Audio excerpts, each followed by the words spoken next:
Hello, Karen Barber here, and I want to talk to you today about how to create a place of prayer in a small unused spot in your home.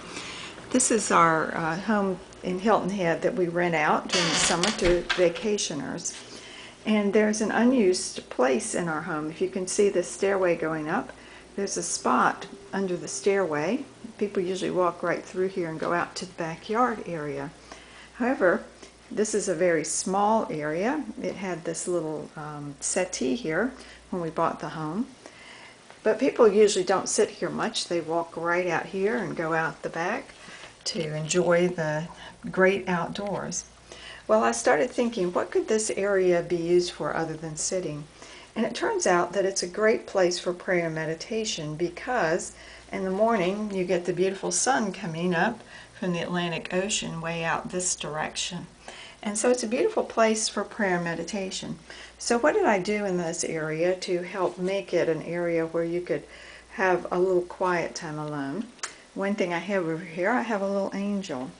This little angel has a broken wing, and I put a shell on there because the wing was long gone.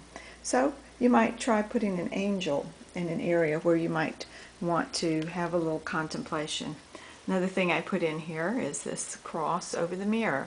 Now, we have guests here, of course, who come from all different areas and perhaps have different beliefs than we do.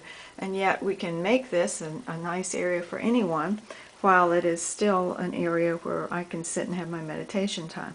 Now, the most interesting part that I put in here, we had this big blank wall right here. And it really didn't have much on it. It had the thermostat there.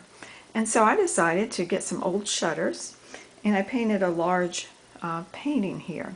But in this painting I put in details that will help you contemplate.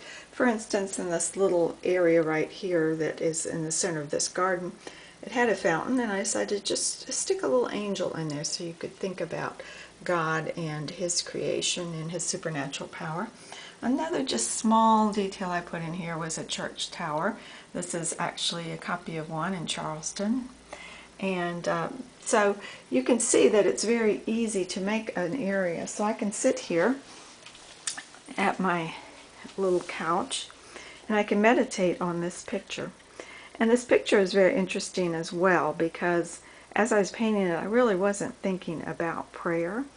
But when I did paint it, I realized that I'd used two different perspectives.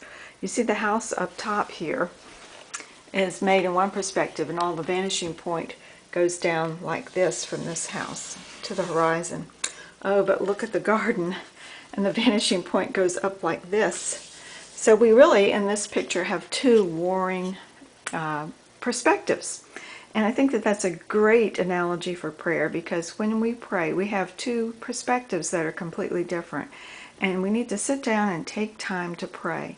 And so it's good, even in a place where people usually rest and relax, to have a place that you can think more on the meditative side of life and prayer. And it just makes a huge difference to have a small place you can go to. This is just, like I say, under the stairway.